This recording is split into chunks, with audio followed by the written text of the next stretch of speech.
Well, welcome back to Growing Money with Sean Trace. I've got a really awesome guest with me today. Now, would you like to tell people who you are and a little bit about what you do? Sure. So my name is Samantha Claudio.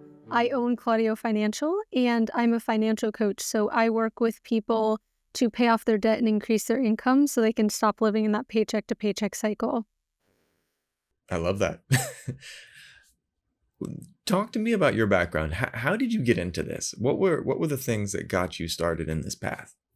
Yeah, so honestly, I never thought that finance was going to be the field that I got into. I always saw myself as someone who would never do a desk job. So something Yeah. like engineering, musical theater, that's what I went to school for a while. Um, Things like interior design or becoming a realtor, something like of the sorts. A lot of homesy design stuff. Um, but at 18, like most people, I took out my first credit card and then my next and then my next. And then I fell really, really sick. At at 17, I'll say, is the first time I started experiencing my health issues right before I turned 18. But from 18 on, I really went downhill for about 3 years, up until basically this point. And I got to the point where I was bedridden. I could not work. I got kicked out of school twice. And Wow. I had no friends. I had no life, but I had all these bills, all these debts that I had. By the time I was 19, just freshly 19, I had $20,000 in just consumer debts, not medical bills, not, student loans, anything like that. It was just my credit cards, me swiping my mom's credit card because I had no appreciation for a dollar, and a personal loan that I had taken out for my service dog's training. So that was the basis of that $20,000, but I had no job and no way to pay it. So I kind of said enough is enough. And I DoorDashed and Ubered my way through paying off my $20,000 over 10 months. From January of Wow. 23 to October of 23, all I did was Uber and DoorDash for the first 6 months. And then I got a part-time job at a real estate law firm to help accelerate those last few months. That's awesome. Yeah. So That's now awesome. I found a really strong passion for helping other people achieve the peace that I felt after paying off all my debt and not really owing anyone anything anymore. Um, so yeah, I love what I do. I love being able to help people. So yeah. I don't think that some people realize, and this is something that comes up, and it's been a topic that's been coming back again and again and again, and I want to dive into it because I haven't really latched onto it. But the topic of financial freedom, because we sit there and there's this weird thing that people will have. I mean, a lot of people think financial freedom is this well, we want to get the new house in the Maldives, swipe. No. Financial freedom is the ability to not have all of this stuff hanging over your back. All this stuff that you're carrying, all this stuff that's weighing you down. Because imagine trying to swim while carrying 20 pounds on your back. You might be a great swimmer, but the second that you're trying to swim while holding 20 pounds on your back, swimming becomes very, very hard. And, Mhm. you might sit there, you might be able to do it. You might be getting back and forth across the water. But the second that anything happens, anything that's an actual challenge, you're underwater, and it's like, I see these boats where we live in these barges go up the river, and they are mere inches above the water because they are so weighed down. And I looked at my wife and I was like, how are these things still floating? How are Right. they doing this? Because they are just inches above water. And if you get a wave, if you get any type of little thing, could sink that boat. Right. Yeah. Anything could sink that boat because there's just no room for error. And that's what I tend to think about when I think about carrying large amounts of credit card debt, large amounts or just having financial challenges of any sort.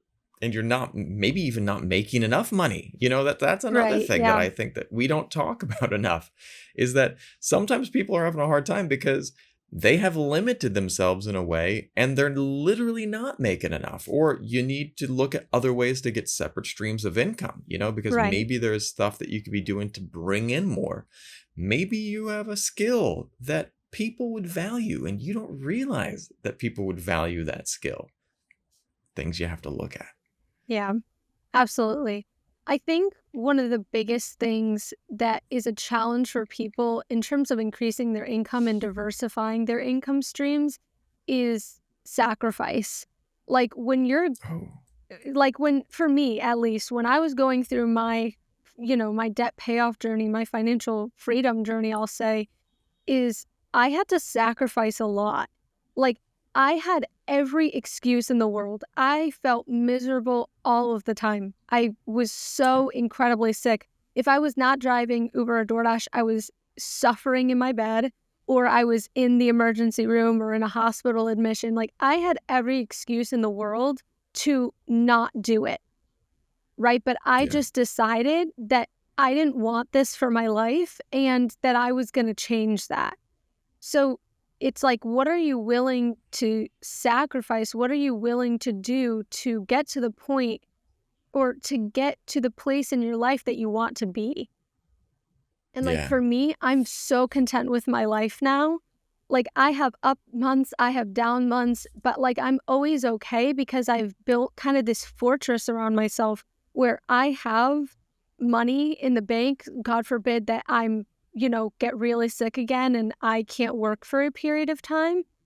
I'm going to be okay. And I don't have any exorbitant bills that I have to pay. I have no debt that I have to pay to anyone. It's just my basic expenses. And that's covered, God forbid something happens to me. The I watched, I can't remember which Olympian, but I watched an interview with an Olympian once, and they were talking about their journey to absolute the pinnacle of greatness for for achievement for Mm-hmm. physical sports and things. And someone was asking them about, well, what do you think about this food? What do you think about these nights where you're going out and having beers with the bros or something? And the person's like, I don't do that. And they're like, well, what do you mean you don't do this? This is a very normal thing. And the athlete said, it is normal, but the life that I'm living is not normal. And I'm making choices and I'm making sacrifices because I want greatness. I want to be exceptional. I want to have something different than everyone else. My daughter and I have a fun. I'm and you're speaking my language. I'm working 7 days a week right now, and Yep. I've done it so for the past 6 months. Mm-hmm. No days off. Every single day is the hustle. And I have my own company that I create media for me and my family. That's my main job. And Mm-hmm. that's a full-time job. I run a team that I pay for with my other jobs, Right. and my Yeah. other jobs are what's pulling stuff in because I believe in this media and I believe in the videos that we're making. And I believe in my daughter's channel, which is a kids educational channel, that we make these fun adventure videos where we use our minds to go on these magical journeys, all green screen. We go to these places and we teach kids. And we had explosive growth and then it leveled out. And I just said, you know what? We're going to keep hammering. But to keep hammering, I have to sacrifice, you know? Right. And I was talking, there's an episode that we're coming up with next for my daughter's channel. And it's going to be about this great evil is sweeping the land. His name is Dr. Lazy, and he makes everyone sit on their couch and not want to do anything. And the funny thing is we're going out and we're teaching kids, and we'll make 2 videos out of this. One's a 7-minute workout where we do all this workout. We make the kids do the workout, but that's all so mixed in with our Mm-hmm. adventure, which is fun and it's Yeah. simple. Now, the whole idea there is I want to teach my daughter that sometimes to reach things you want, you have to get uncomfortable. And we tend to like comfort. We like We the love easy. comfortable. Oh, yeah. Yeah. We But love comfort can be comfortable and we your love downfall. convenience. Yes. I think Yes. convenience is also a big financial downfall for people is we pay more for Right. convenience, but I think you have to value, like you have to weigh, is the money worth the time or is the time worth the money? Like Yeah. you have to weigh out whether it's worth it, especially when you're looking to achieve certain financial goals, right? Because that $20, here and there is going to add up long term. Yeah. Yeah, it will. The I remember that I lived in this one place and I was going to graduate school. And right next to my graduate school was this one restaurant that was really delicious. And I was like, it's just so convenient. I finish class, I pop out, I get their burrito. Well, their burrito was quite expensive. And, being in a graduate student budget, it was not smart financial decision. And finally I had to stop myself and say, all right, we're cooking at home. Not because I just because I couldn't afford it, and I was like, well, where's my money going? And I did the math and I was like, that restaurant right there, it's delicious, it's easy, but the easy was killing me. And you see this in so many areas of people's lives. Easy will be your downfall. Yeah, absolutely. Like for me, my weakness was always like Chick-fil-A. Chick-fil-A is right. Like I live kind of far out from any major stuff. It takes me like 15 minutes to get to any civilization, I'll say. And right Yeah. at the intersection where we hit society is a Chick-fil-A. And so anytime I'm on my way home, I'm like, okay, I have another 15 minutes on my way home. I'm so hungry. I can't wait until I get Yeah. home to eat. Right. So I would stop by Chick-fil-A. And like Chick-fil-A, it's decent food, but it can add up, especially over time. So I've, Yeah. throughout my journey, learned to like say no to myself. I'm like, it's only 15 minutes. You're going to be okay if you don't eat for the next 15 minutes, and you can heat up something when you get home. But it is really the convenience that is a lot of people's downfall because it's so Yeah. easy. It's so convenient. It's so easy that you don't even realize you're doing it. 100%. It is. It's this subconscious thing, and there's great books. What was it? The Habits book. There's a great book Oh, about just Atomic establishing Habits? habit. Atomic Habits. He Yep. talks about how, you just have to start creating these new routines and start stacking them on top of each other with something else that you're doing. But what are some tips that you would give yourself if you could go back to a person yourself about finding more of that control? What are some ways that you would, or tips that you would give people listening about how to stop that impulse, stop that convenience spending, I guess. It's just routine. Like, ultimately, it's really just routine. Even if it's as simple as setting, like, kind of daily reminders on your phone that, like, or having a weekly meal plan, right? Like, you write down before Yeah. you go to the grocery store what you're having each night, and this is what I'm eating when I get home. If you're going to have a night out with friends, like, make sure you write that down and okay, this has to be in my monthly spending plan for this month because I know I'm going out with people. And so I'm going to spend this part of my paycheck here. But for the rest of the nights, I'm going to eat at home because that's what's going to help me work towards those goals. Ultimately, like Yeah.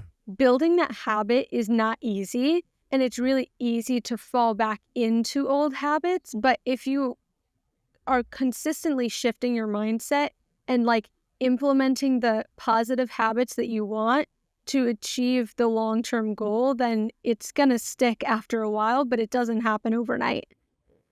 I love that.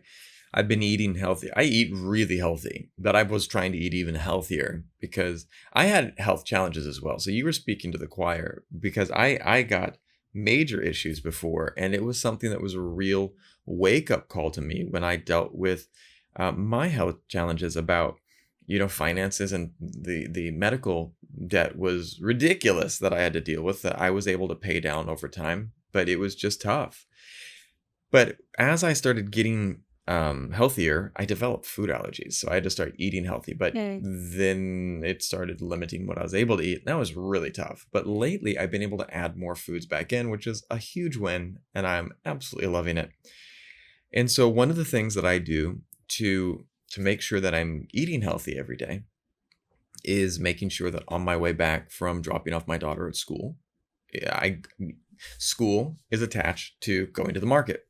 And Hmm. every time I go to school, I go straight to the market. And today I didn't because I'm doing this podcast, but I set my bag right there so that the second I stand up from this location, my grocery bag is right there. So I'll look at it and go, don't do it, Sean. Just go Yeah. there.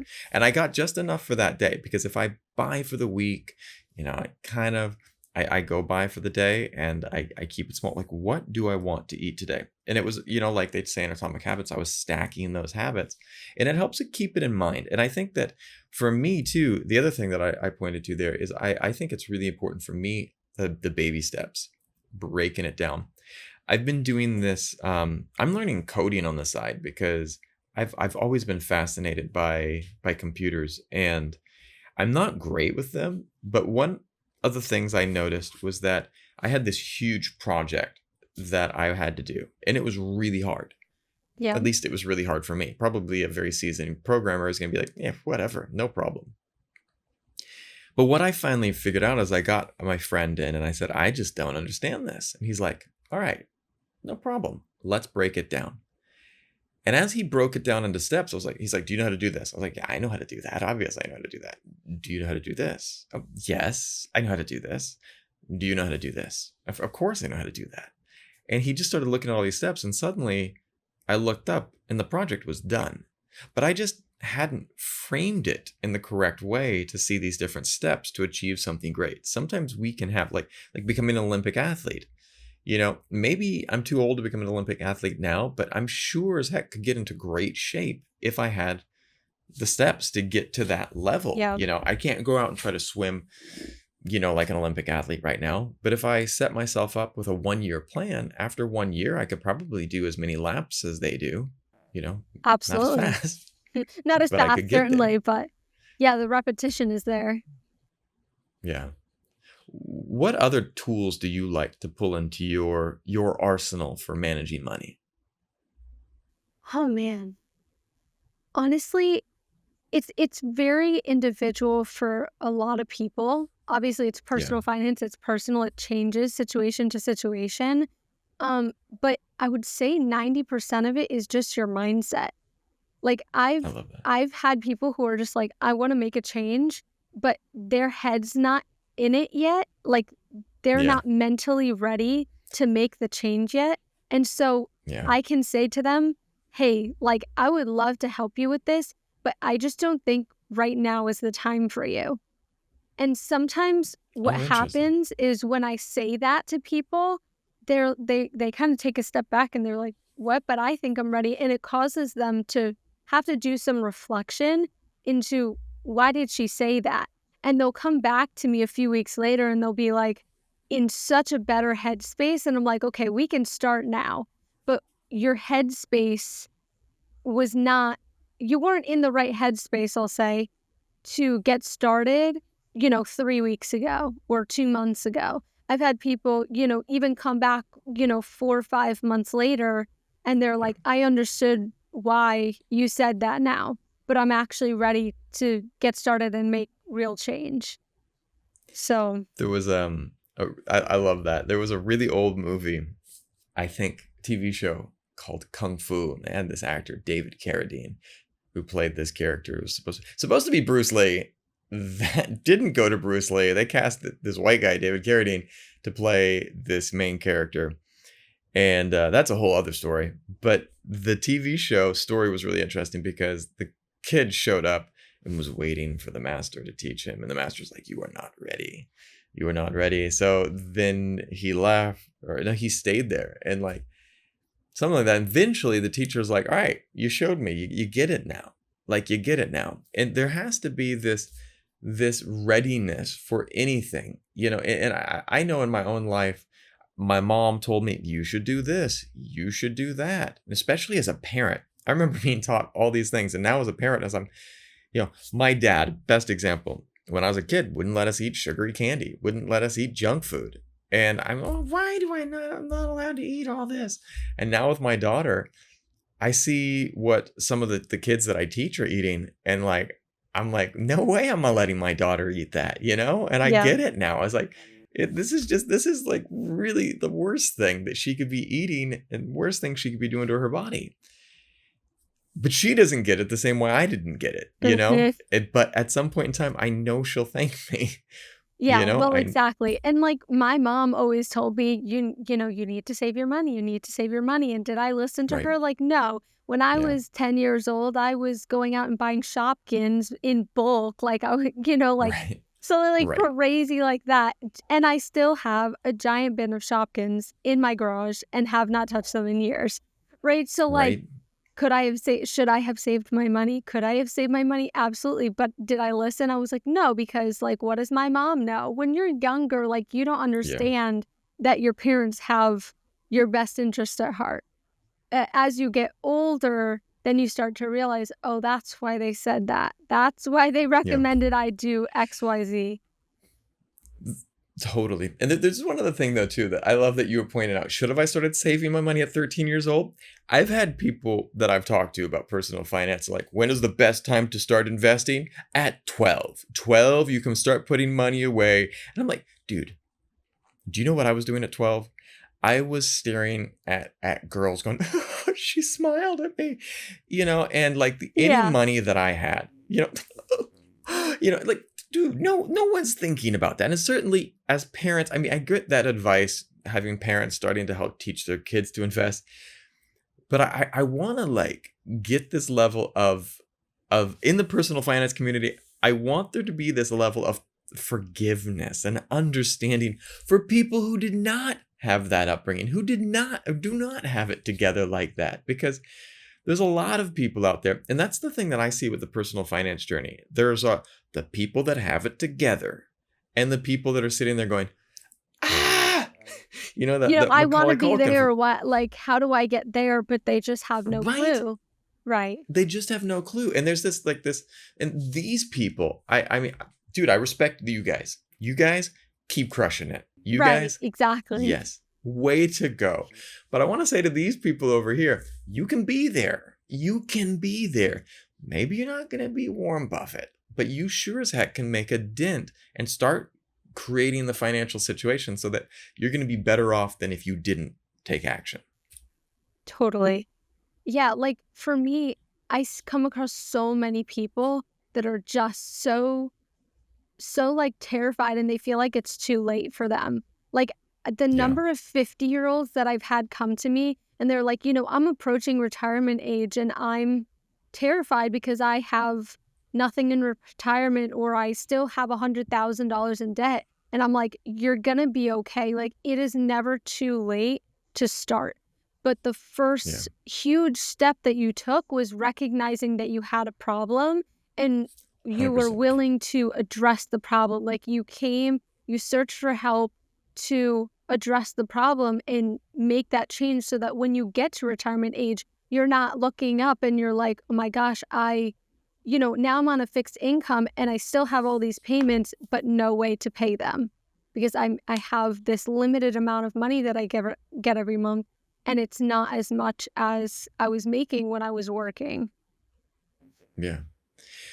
And this is something that I see a lot. And it's like the people that I talk to, there's this terror that, I won't be ready or I won't be prepared. And maybe they don't have time. But like the thing is, and I try to remember and remind myself because I get there a lot of times as well. My financial situation. And this is what, again, I'll say this again and again and again on this podcast.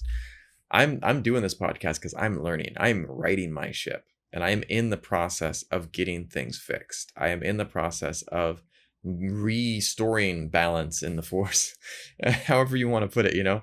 But it's not like I am trying to like say I've got all my stuff figured out. I don't. And I get that fear sometimes. I get that anxiety at times, and I get that worry at times. But the thing that I remind myself, and this is how I operate. This is my to-do list for today. These are the things that I can get done today. That's what I can do.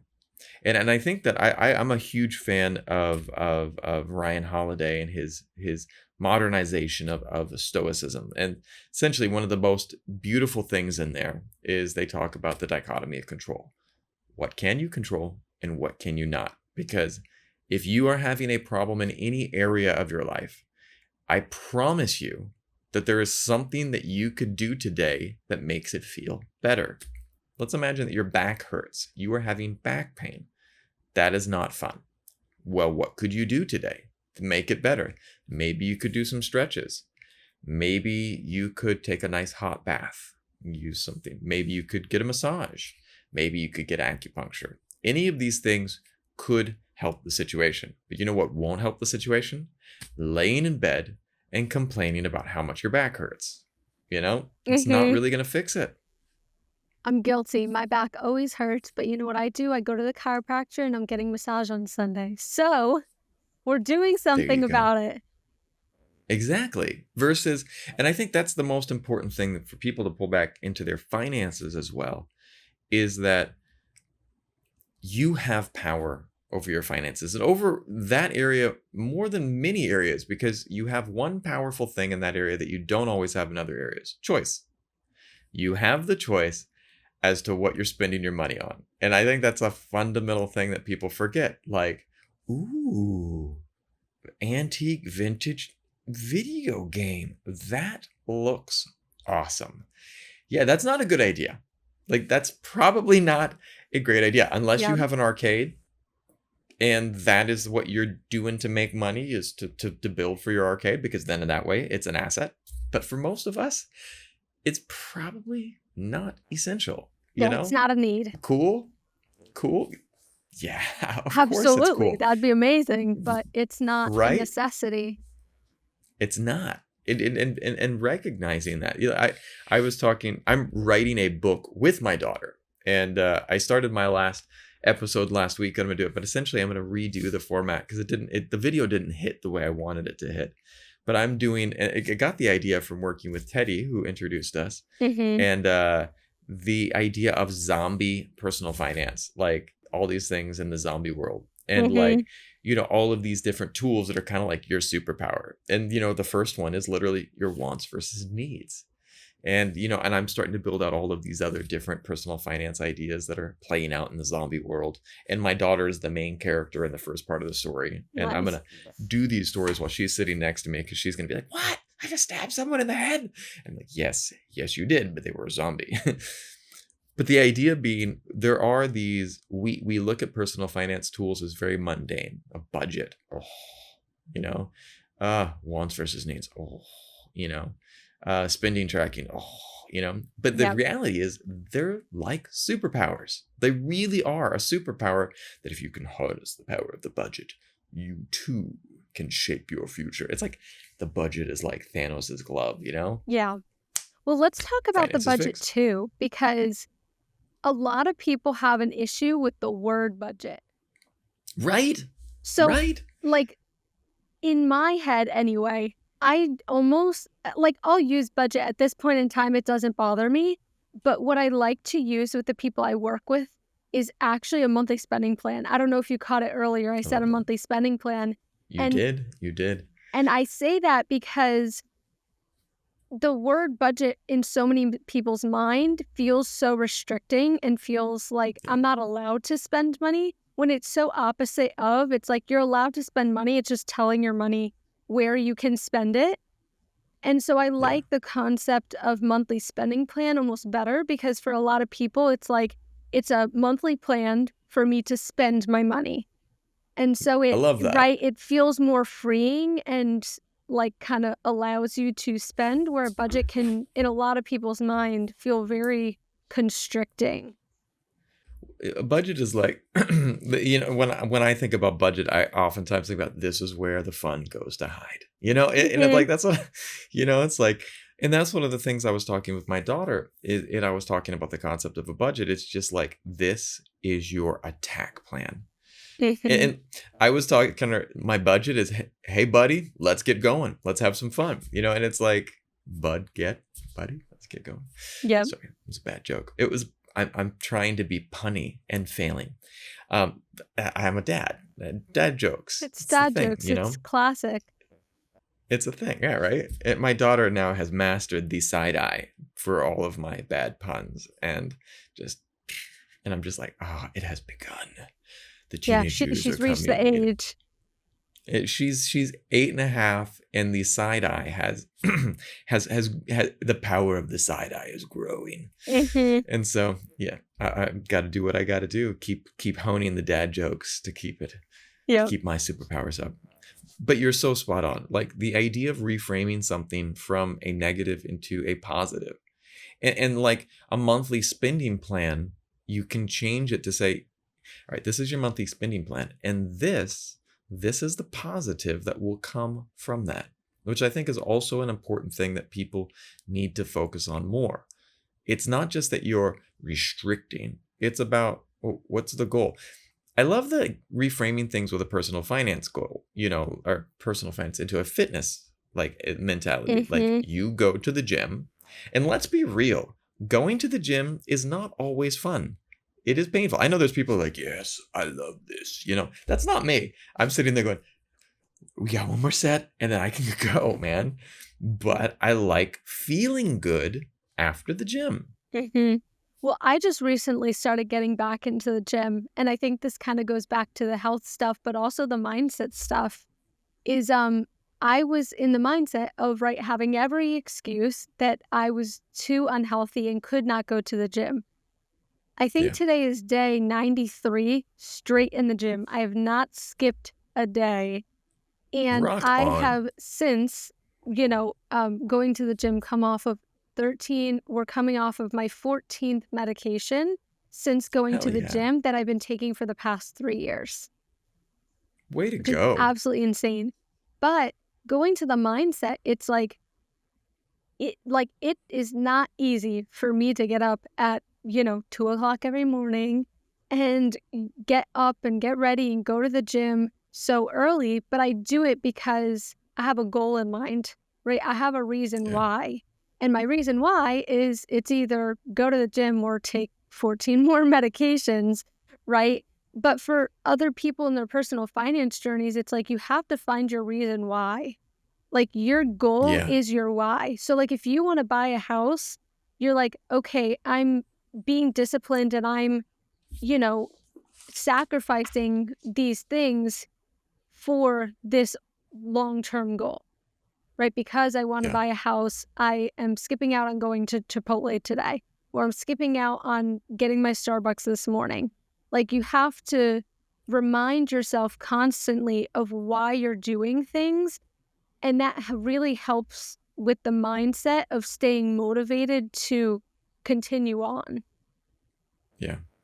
I keep on my desk an old photo of my family, and I keep it right in front of where I work, so that anytime that I start complaining, anytime I see that little person looking back at me. And I keep an old photo because it reminds me of how fast time goes by, and that I don't have time to waste, that I don't have time to sit there and complain today. I'll get about 20% of my to-do list done today, but that is progress, and that moves me forward toward my next step and my next goal. And I think if you can keep moving forward, you can get there. And I think the same thing with a financial plan is the same. You have your why, and then once you realize that why, it gives you the energy you need to really start working. And then there is this ebb and flow. And this is one of the things I learned when I was a dad. I had, for the longest part of my life, I loved film. I worked in movies. I wanted Mhm. to direct and produce movies. But there was a certain point in time that I just had to sit there, and I had this movie that I was working on with my friend. And about last month, I looked at him and I said, "Hey, buddy, I love you, but my priorities have changed. That is not something that I want to work on anymore. I don't have any desire to make a movie." And I always said, I want to win an Oscar someday. Don't have any desire to do that anymore. I have a desire to build this podcast. I have a desire to develop this business, to do my YouTube channel with my daughter, to make enough money to support my family, to create a better future for my child. That trumped this other thing. And that was what we talked about earlier, going back to one of your first points, was the sacrifice. Sometimes to achieve the things that we want to achieve, we have to be willing to let go of things. This is my list, right? And there was something I was reading today. I'm listening to this book by Jocko Willink, the Navy SEAL turned professional speaker turned awesome mentor. Mm-hmm. And he was talking about really simplifying. And then, with what's his name? The 4-Hour Work Week. That guy, can't Oh remember his name right man, now. it's on the top of my head. I know what you're talking about though. Yeah. Forgot 4-Hour the. Work Week guy. But he talked about the 80-20 principle. On Mhm. that list, there's probably only 20% of the things that are actually really important to really accomplish your goals. And I think for personal finance too, you have to sit there and think about going back to what's really essential. What's essential in your life? What's essential for you to get done? And really honing in on the things that are going to make an impact. Do you know what it is for me? It is the little buys. And Mhm. it's through this one website that I always go to. And I'm like, that website. And one of the things that I do is just stay off that website. If there's something that I really need to buy, then I'll make it on a list, and then I will start doing.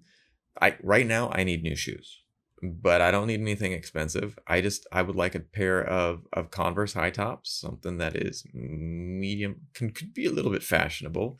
I can wear Yeah. out to this and that, but is also not expensive, and is straightforward and reasonable. And I stay off that website because I know I go on there, I'm like, ooh, what is I'm the same that? way. Well, what I tell people, especially Amazon is Hmm. everyone's guilty, pleasure, easy to click, click, click and check out.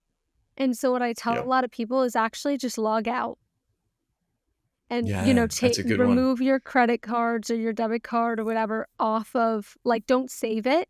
And so as Yeah. you're going to check out with these items, you're going to find that it's so much more painful because it's not convenient, right? It's not Yep. convenient to do the checkout. And so as you're going through the process, you're going to think more, do I really need this? Like, is it worth the pain of putting in Right. my, logging in, putting in my card information, putting in my address, like where to ship it? Is it worth all of that?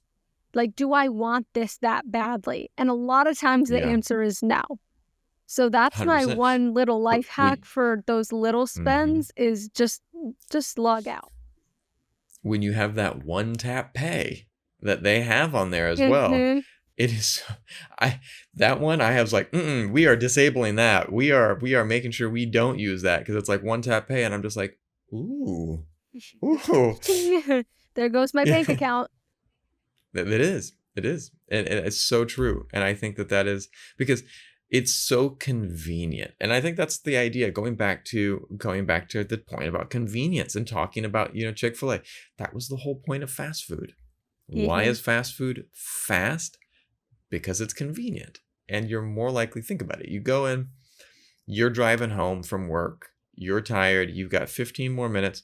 So you see a restaurant, and I go in there, I'm going to order food. It's going to take them 30 minutes to cook it.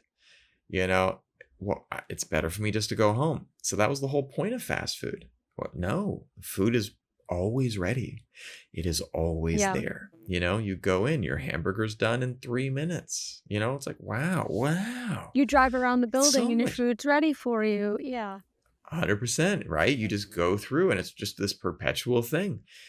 That's the power of convenience. But the danger of convenience is that it's very easy to slip into it. And I think, though, that going back to the habits, you have to make it convenient to change, which comes down to your plan. What type of plans are you putting into place to achieve success? If you want to be that Olympic swimmer, what is it that you can do? Or as conditioned as an Olympic swimmer, what can you do today? What are the things that you can enact today? Today, for me, I want my podcast to be super big, in 2 years, I want this to be one of the top financial podcasts. Okay. That's lofty. That is a big dream. What can I do to get there? Well, today I can record this episode. And then when Well, we're done recording, exactly. I can download it. Mhm. That's a good start. You know, it's a good Absolutely. start. What other financial things do you like? I mean, budgets, What other types of spending plans? Sorry, not budget, spending Yeah, plans. I know. What are Budget's some? like a sin word in my book. No, I'm joking.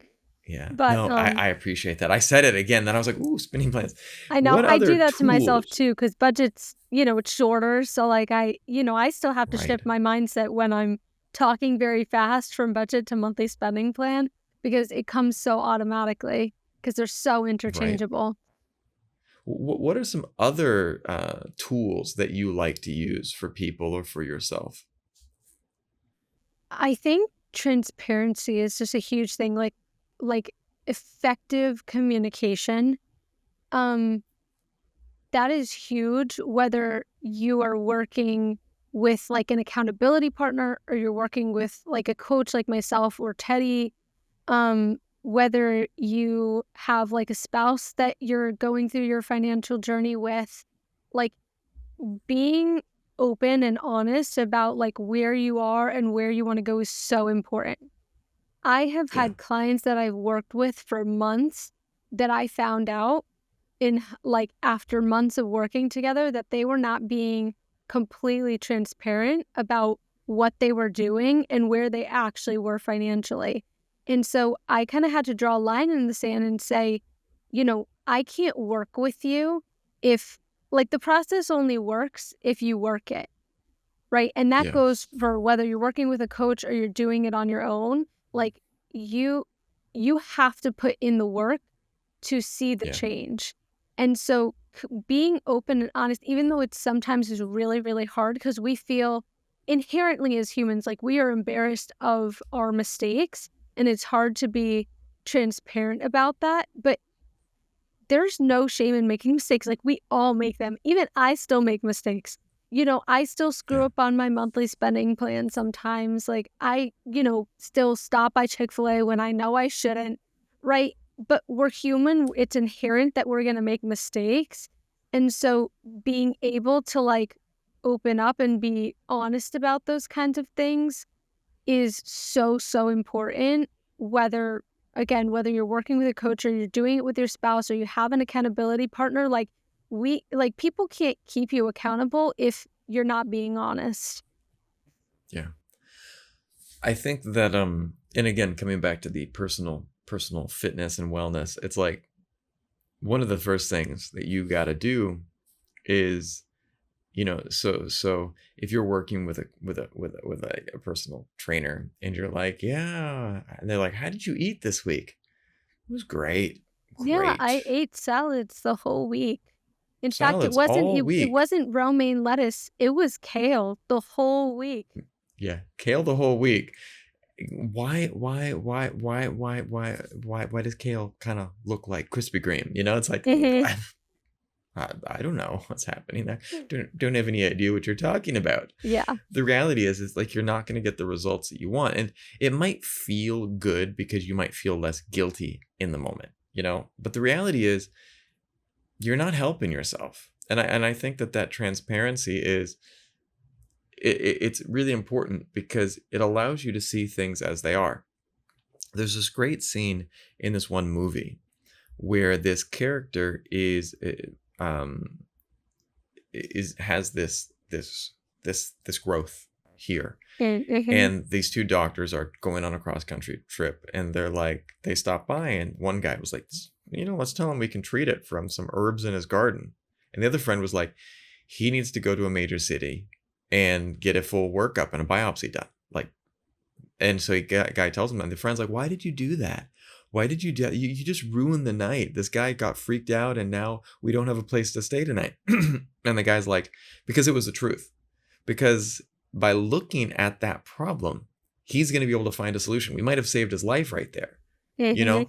And if you aren't looking at things clearly, and it's like, and I know we don't want to think that we're in danger. That's one of the reasons I like the whole zombie finance thing, because Mhm. it's easy for us to go, oh yeah, it's zombies, it's not real. But like we forget that this world is inherently not a safe place. Yeah. And this is one of the things that I try to teach my daughter. Like those boats. When my wife and I were watching those boats drive down the river that were only this far above the water. And I said, What is their plan?" And she's like, hope and faith. And I was like, I get it, they're hoping that nothing bad happens. And they're just putting out there, come on, let this get there. But at the Yeah, same driving time, so slow. yeah, right. Well, Exactly. because I grew Super up on the slow. Keep water, it. so like when there was like maybe a foot or two of water beneath the boat, we drive like so slow to like get out deeper into the water until we could actually Mm, drive. So you'd have to right. drive so slow.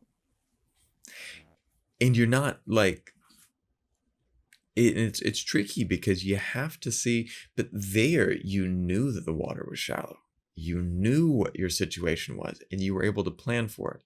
And I think the challenge is, going back to your point, is, are you being transparent? Are you being, having this clear communication, even with yourself?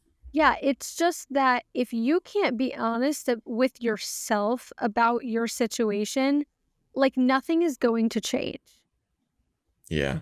Right? Like by lying to yourself, the only person you're hurting is you. Yeah.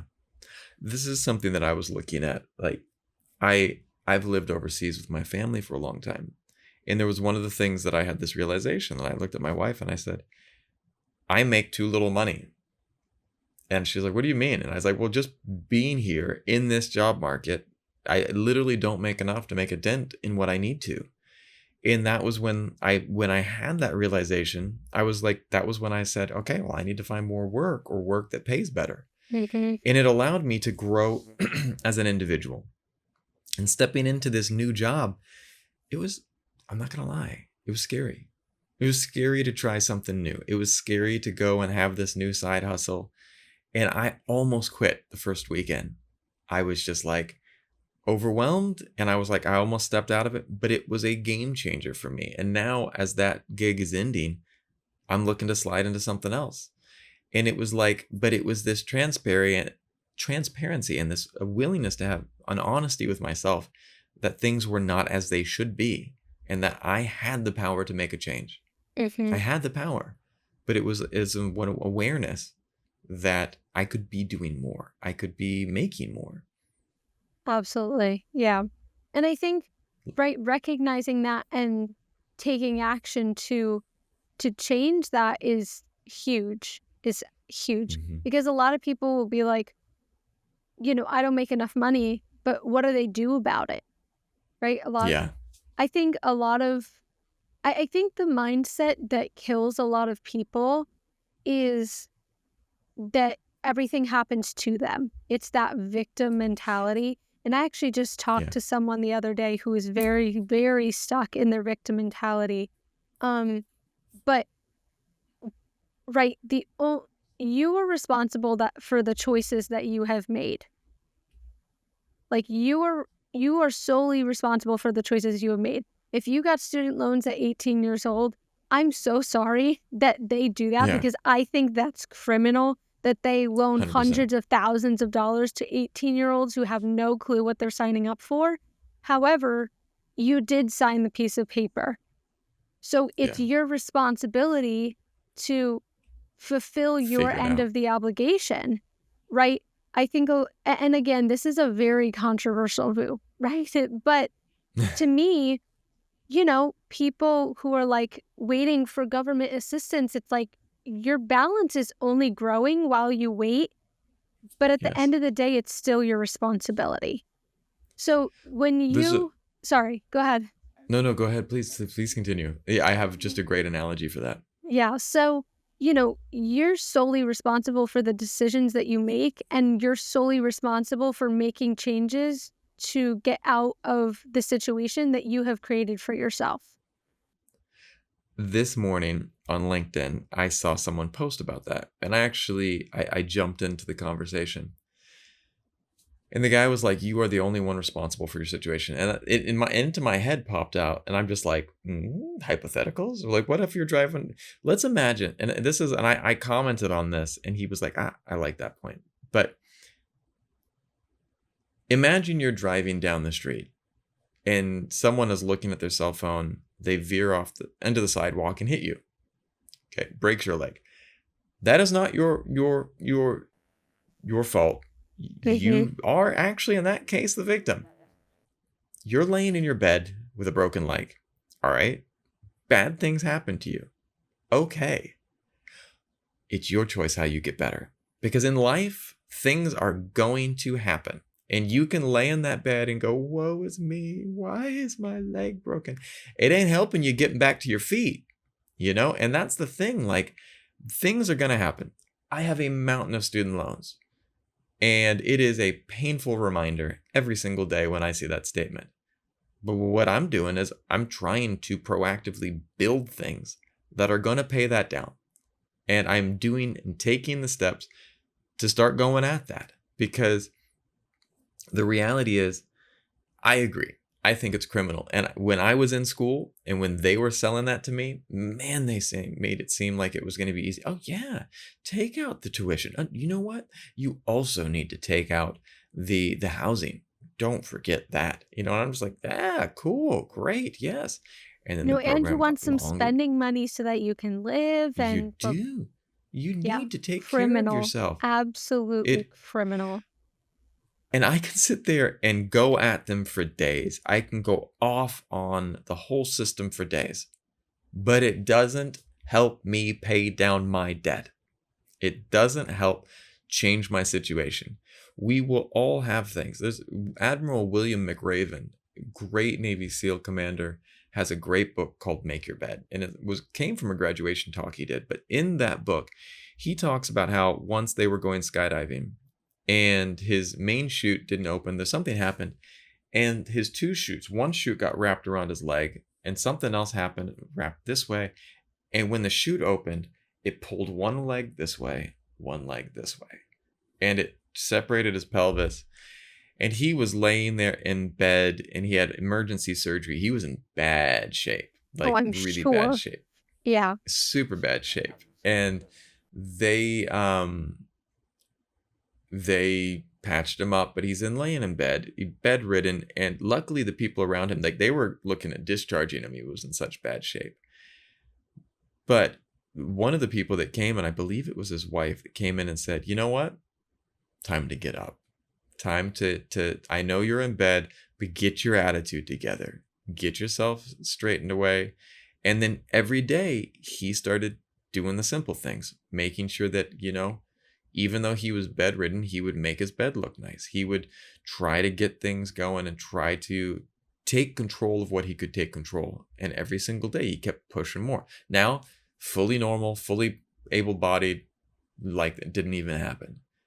But it was because of the choices that he made to better his situation. And again, this is coming back to what we were talking about earlier. Wherever you're at financially, if you have, you know, 5 houses and a huge retirement fund and investment accounts, good for you. But you too can be making decisions that help your future. If you are $200,000 in debt, you have today.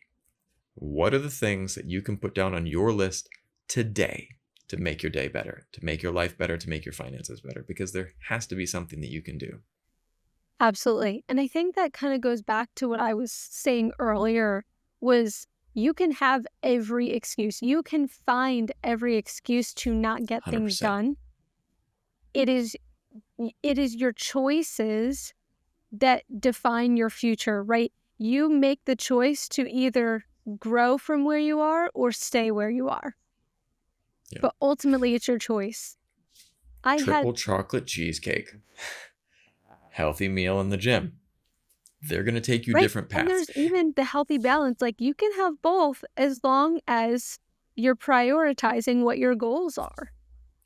Well, that's the truth. And that's the thing. Like, and it might be today you do the triple chocolate cheesecake, but then the next 2 weeks you're back in the gym and you're eating healthy. You know, it's like, it's about finding that balance. And I think that's what the power of Atomic Habits is. It's like, what are the habits that you are trying to put into place that are more consistent over the long term? Mm-hmm. Absolutely. I'll tell you, my birthday's coming up and I'm going to eat so much cake. I'm going to be so bloated, but you'll catch me in the gym the next morning, you know? So, you know, it really is just finding the healthy balance and what works for you as long as you're still, you know, prioritizing your goals and you're still on track to achieve those, right? Having a piece of cake is not going to throw off all your fitness goals. Stopping at Chick-fil-A one time is not going to throw off your entire financial future. But if you have a piece of cake every day, or you're stopping at Chick-fil-A every day, like those are going to affect your long-term goals because those little things add up over time. 100%. We're going to call that a mic drop moment.